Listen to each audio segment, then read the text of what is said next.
Feel free to sit or stand, to move, to draw. Anything that helps you be on and in the journey more fully. Free to follow your body's, your soma's, psyche-soma's own wisdom, please.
Long ago, in the ancient dreaming of earth, like nesting dolls, before the epochs, through layers of extinction and creation,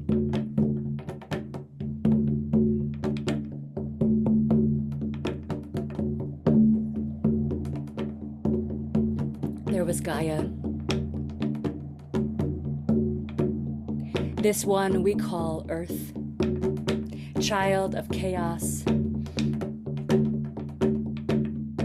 beauty and order and darkness.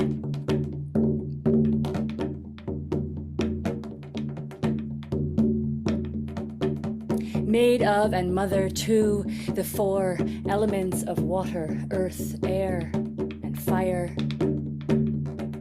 our most ancient ancestors.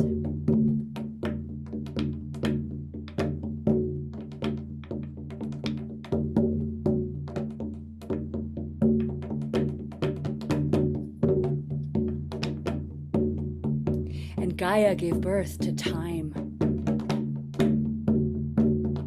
And the three worlds, the under, middle, and upper worlds.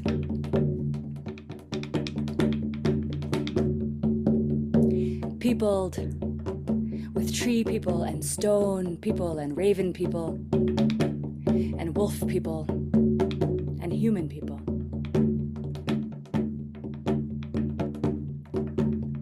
With unseen ones and gods.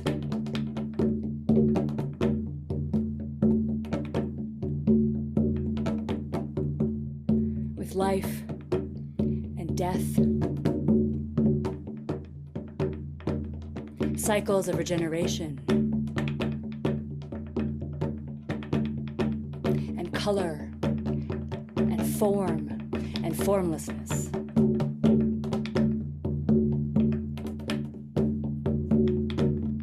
And this is still the story of right now.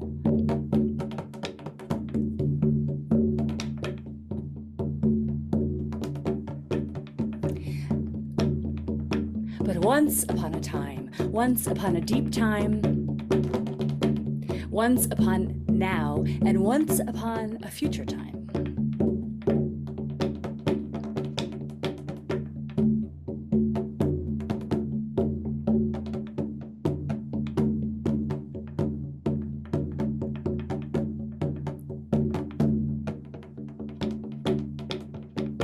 There was a divine one we call Demeter. And this one's body was made of grain. Grain that ripened, grasses, lovers of wind, food for birds, and four-leggeds and hoofed ones and insects and two-leggeds.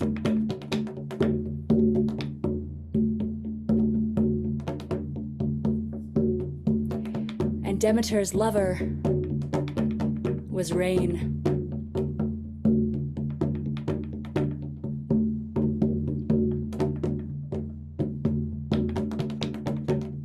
In fact, she had many lovers.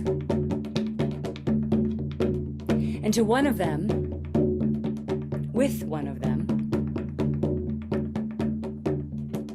a girl creature named Persephone was born.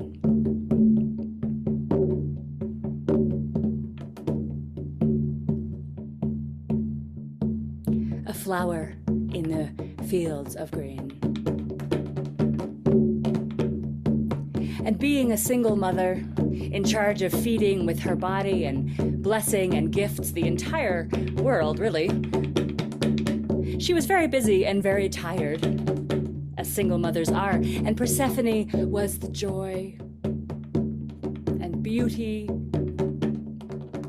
and regeneration of her life every day.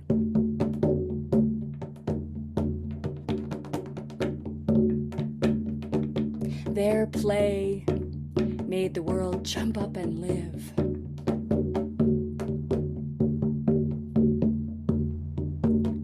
Persephone's laughter,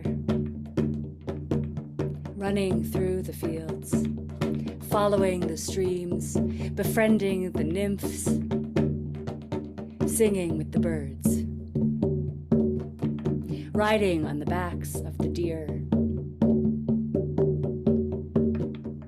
She grew. And you must know, time for the gods is not like time for the humans. For us, a child's lifespan, a child until adulthood is, 12, 16, 18, 25 years.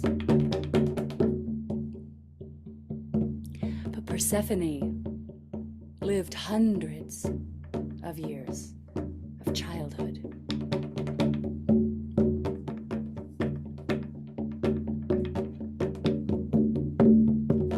And young adulthood.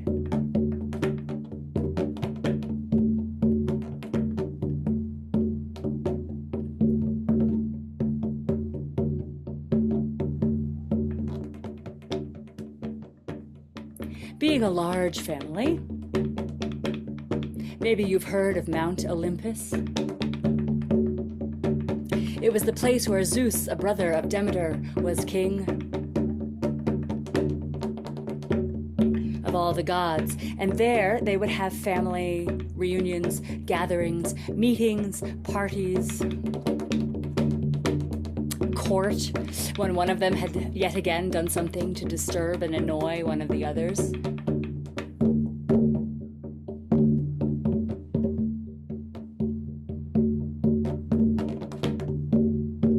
And so Demeter would bring Persephone to the family gatherings. And Poseidon, and Hephaestus, and Hera, and Aphrodite, and Athena, and Hermes, and Apollo, and Hades, all watched her grow up. She would play with their children, while the adults discussed business and got drunk and slept around with each other.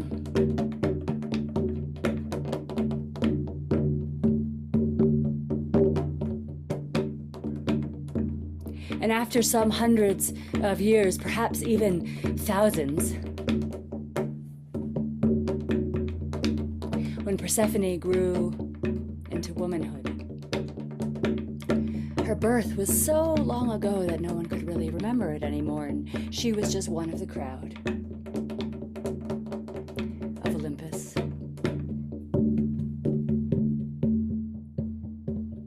And Hades, Lord of the underworld, sometimes he's called. He has other names. depending on who you ask and where they live and what time of the epochs of man it is.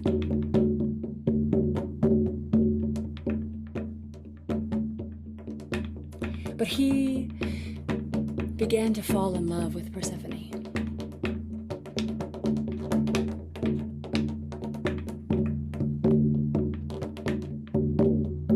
And so he went to Gaia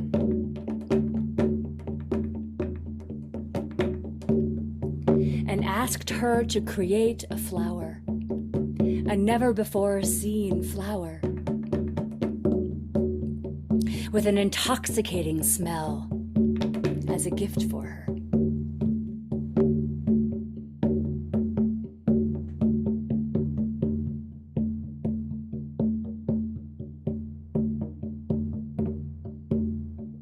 And there was a particular cave, a particular entrance to his world, where there was a spring that flowed down into the valley right near where Demeter lived and Persephone, and one of her favorite places to play along the brook with her friends, the nymphs, water beings.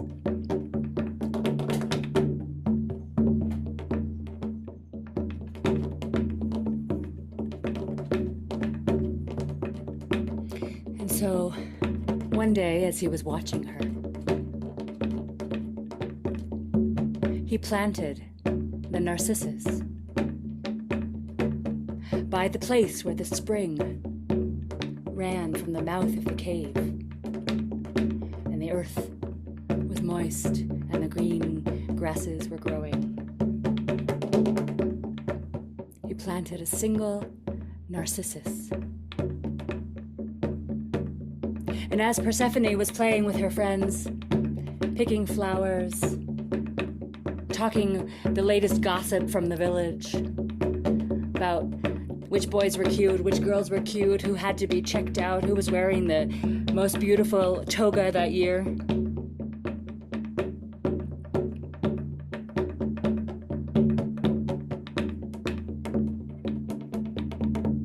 Suddenly she caught a whiff of some exquisite scent.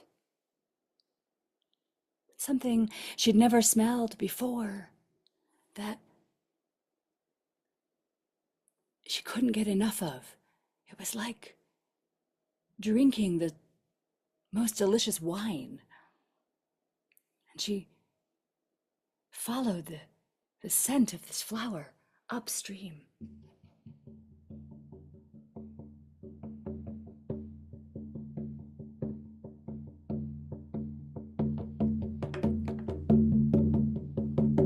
And when she arrived there, she saw the most exquisite 5-petaled, crowned little flower at the edge of the water. And she bent down to put her nose right into the crown of the flower and inhale as deeply as she could, drunk on the scent of this creature. A second time.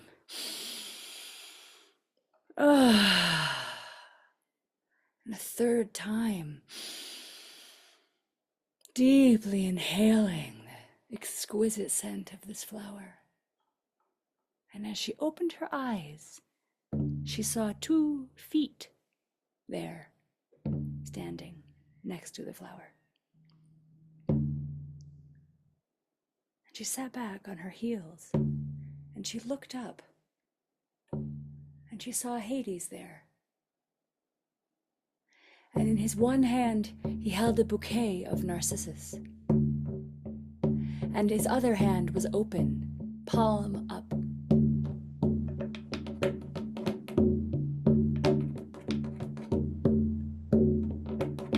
And she took the open hand.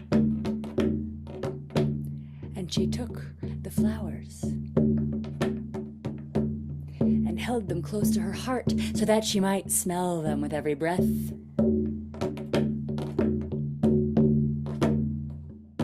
And they walked slowly into the mouth of the cave and down into the underworld.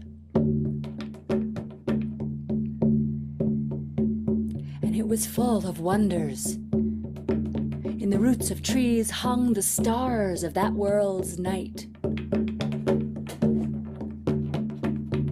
Caverns with water dripping and flowing into aquifers of ancient, millions of year old water. Crystals shining from the walls, and phosphorescence glittering. In fact, the deeper they strode into Hades' world, the more he began to glow.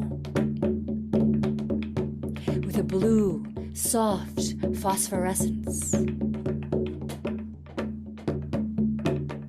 And she was spellbound, and she was intoxicated, and she was enticed with beauty, traveling the trail of the flowers, the smell of the flowers.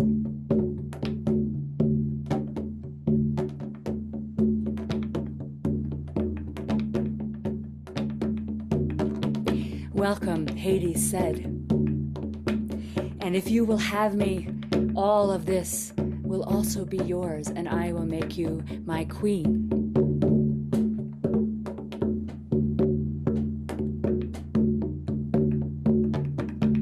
Meanwhile,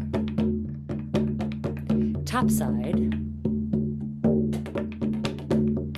Persephone's friends noticed that she hadn't come back. It had been a few hours, and they were starting to get nervous. And so they too began to follow the brook. They too began to follow the scent of the flower, faint for their noses, for it had been made for Persephone, but still they too could follow its scent.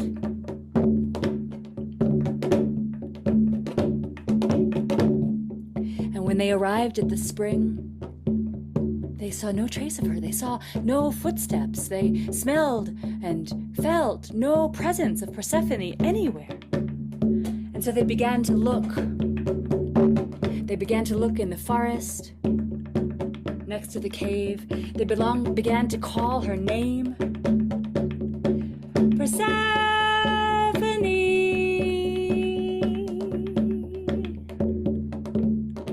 But there was no answer. And as the sun began to set, they knew they had to return to Demeter and tell her of her daughter's absence, and nobody was looking forward to that task. They knew how much Demeter loved her daughter, and they knew how upset she would be. And so they kind of dawdled and walked as slowly as they could back to the home of Demeter and Persephone.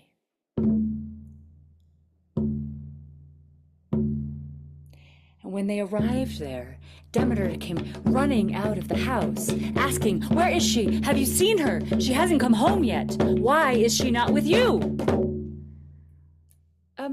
Well, you see, there was this flower. And, well, it smelled really good.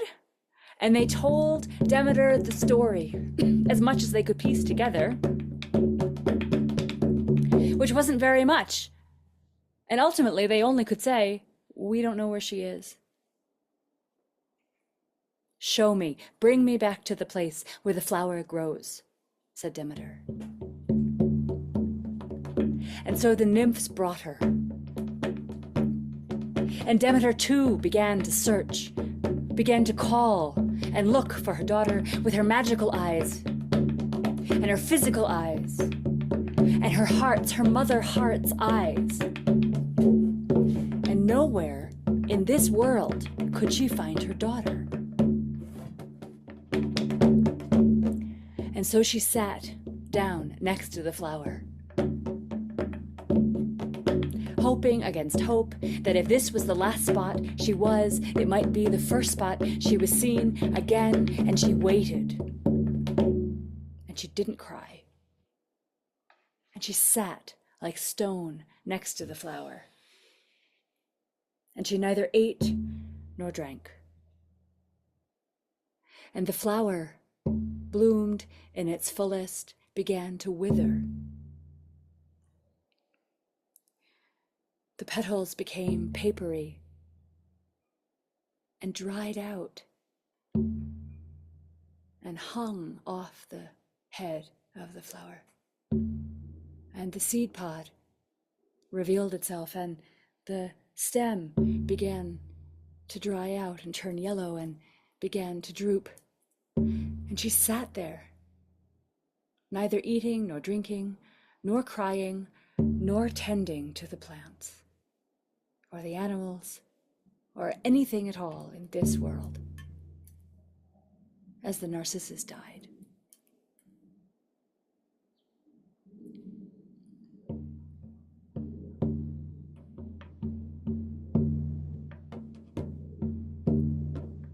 And as its dried out and crumpled body fell to the earth, some kind of trance was broken. And Demeter stood, vowing to let nothing grow until she found her daughter. And she began to search wider and farther. And she asked every being she met, "Have you seen my daughter? Have you seen my flower? Have you seen my Persephone?" And of course, everyone answered no.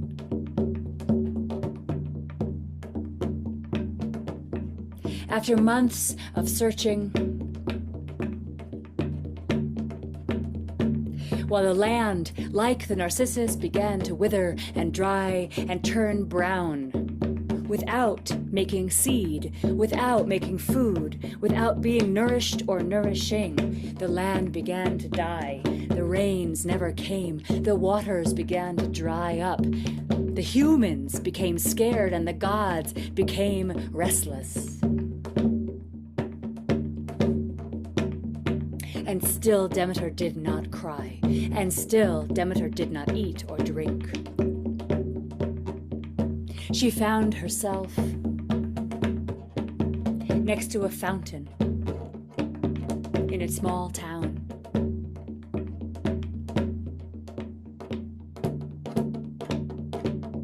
And she came to a stop and sat on the edge of the fountain, looking into the great nothing of her frozen grief and her longing. Sat, numb, like a stone again, hopeless and despairing. And a woman came, carrying a jar to collect water for her family, for this fountain still ran true.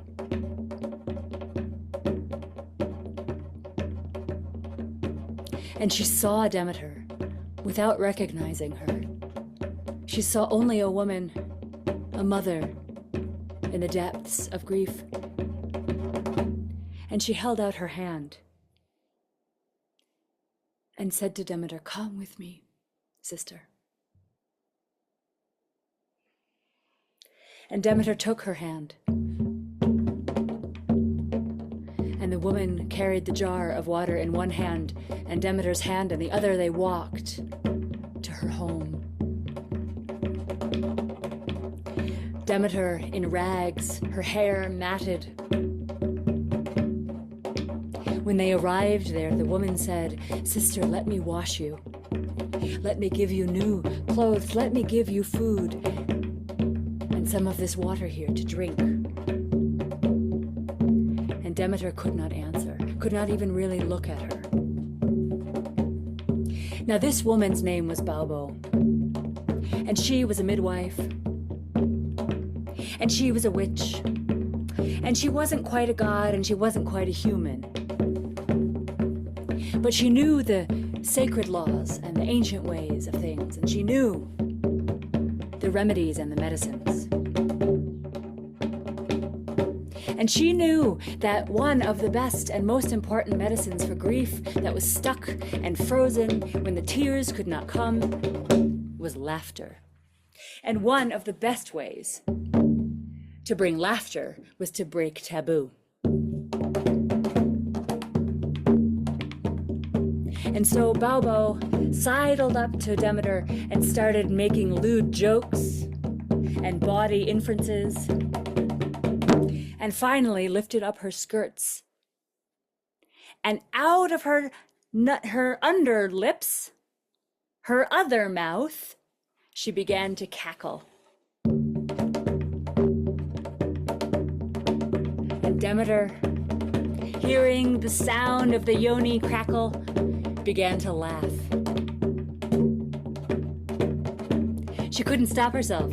Her belly was heaving, her sides were shaking, her laughter was loud and raucous. And she laughed and laughed and laughed until the tears came, until she wept and wept and wept.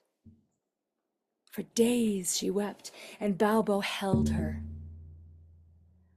For days she wept, tears for Persephone, and the waters fell and flowed through the house, flooding the floors, and Baubo held her.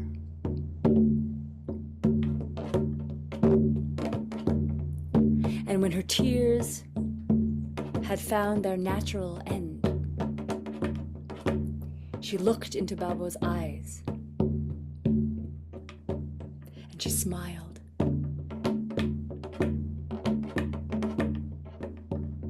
And Baubo warmed up some water with herbs, and she undressed Demeter, and she bathed her, and she washed and combed her hair, and she gave her a new dress to wear, new clothing to wear.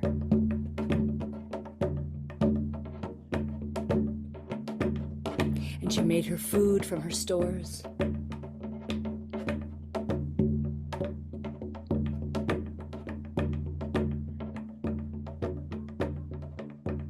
And after Demeter had been renewed, she renewed also her search.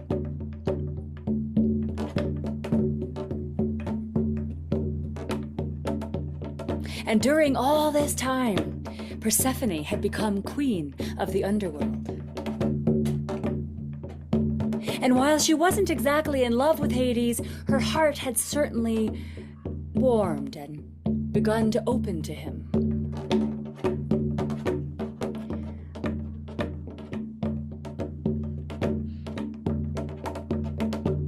She began to discover that she loved being queen, and began to tend the dead, receive them, bless them, and rule at her husband's side as equal in all things in the underworld. And it was a vast, vast world. And so she had been exploring. Hades would take her out and show her another part of that underworld, of its beauty and mystery and magic.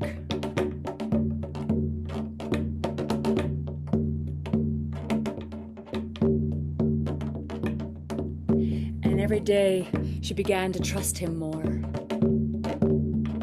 And every day she began to feel stronger in her own capacity as queen.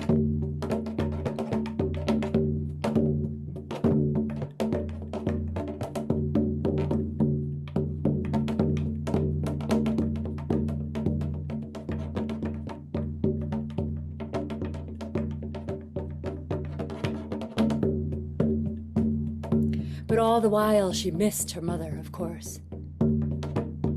She missed her friends, was homesick for them. And she began to notice that her heart now was torn in two.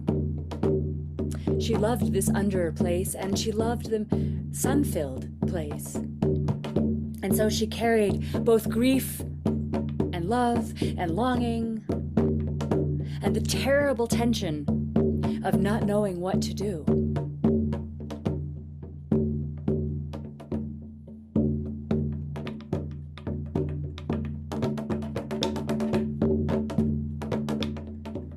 Demeter, searching, decided to go to the gods. But before she did, she asked Hecate to help her. and he began to search with Hecate's lantern all the caves, all the liminal spaces, all the between places, all the dark places of this middle world. All the crossroads and the corners.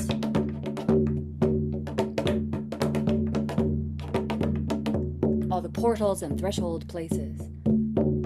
For some sign, some tracks in the dust, something that would point the way Persephone had gone.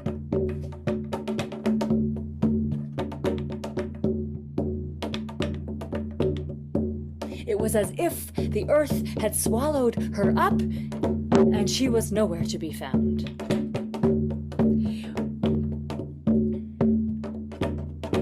Leaving Hecate behind, she went to go speak with her brother Zeus.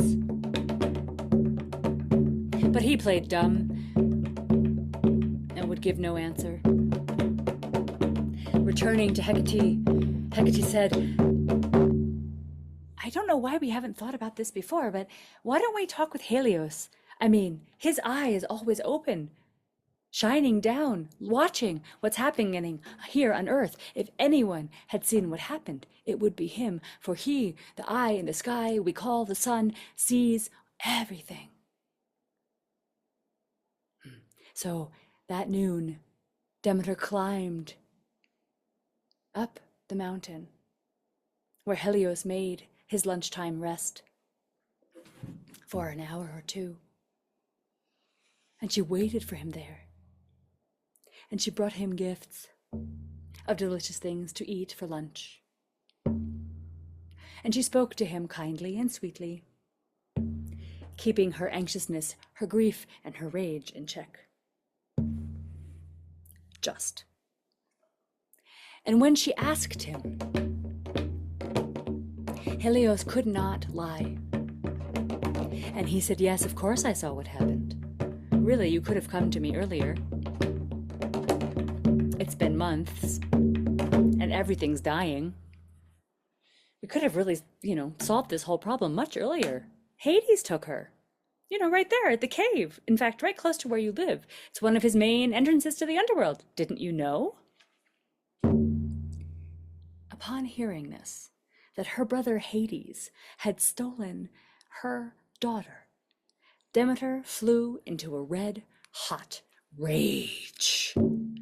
She ran down the mountain, scorching with heat and drought all remaining plants. She swallowed all the waters into the dry earth and killed every green thing that she came across.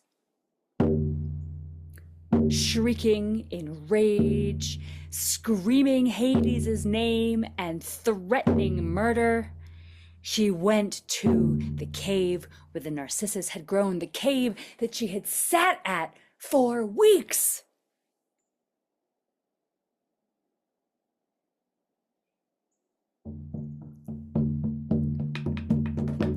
Hermes,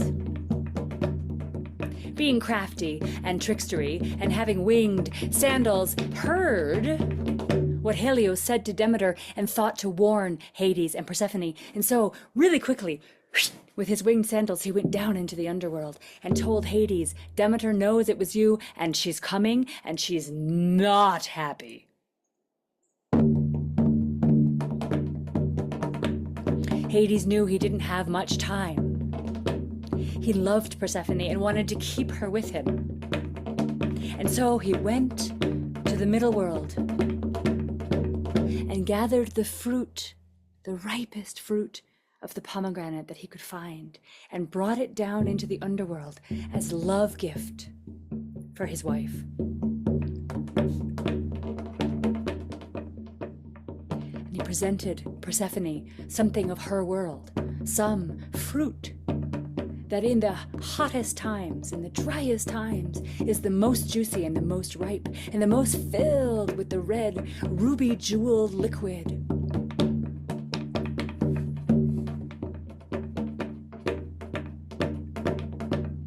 She was so moved by his gesture, she almost forgot the taboo of not eating or drinking anything in the underworld. In fact, she hadn't eaten or drank anything in the underworld because the laws of time and physics are different down there.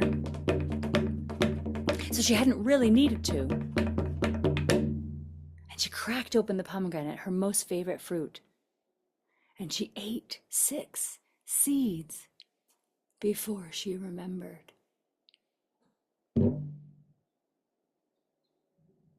And she knew what Hades had done. And she was both horrified and grateful, hated him and loved him. It was actually at that moment that she truly fell in love with him.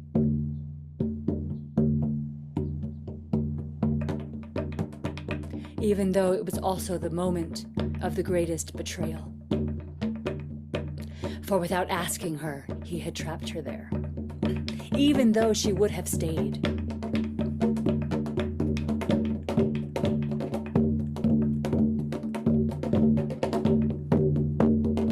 Demeter, arriving at the cave, shrieking Hades' name and calling for her daughter, sobbing with love and longing. Now that her quest was finally at an end, Hades and Persephone arrived, meeting her halfway. And all of the rage drained out of Demeter when she saw Persephone. And then she saw who her daughter had become. She saw the queen her daughter had become. And she saw that she had eaten pomegranate. And she began to wail.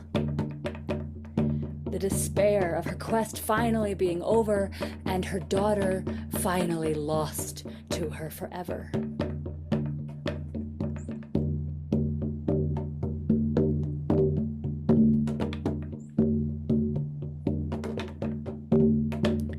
And she said in a croak as she crumpled to the floor that she would never let things grow again.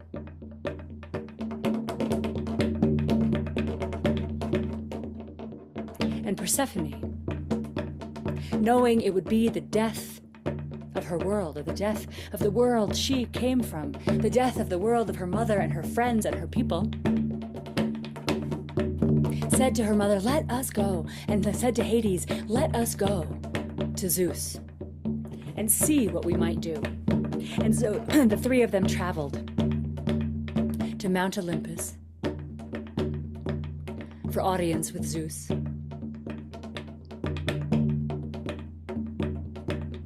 And Persephone told the story, told her story.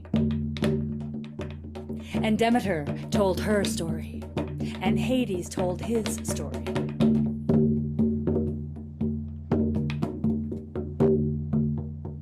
And after listening to all 3 of them, Zeus said, "There is but one solution I can think of. Persephone will spend 1 month a year,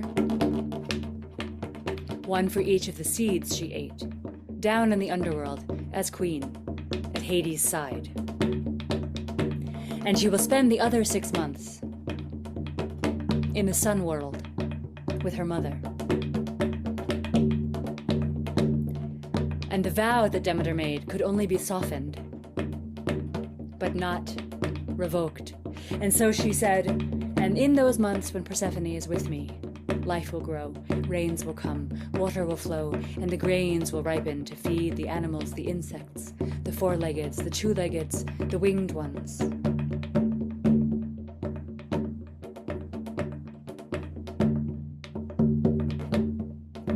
And Hades? A single tear rolled down his cheek as he looked at Persephone. And he simply nodded.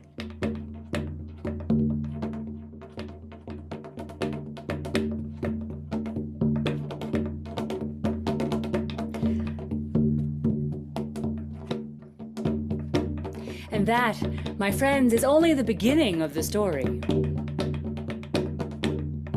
There are so many tales of Demeter, and so many tales of Persephone, and so many tales of Hades. But those are stories for another time, another place, another past, another future, and another now.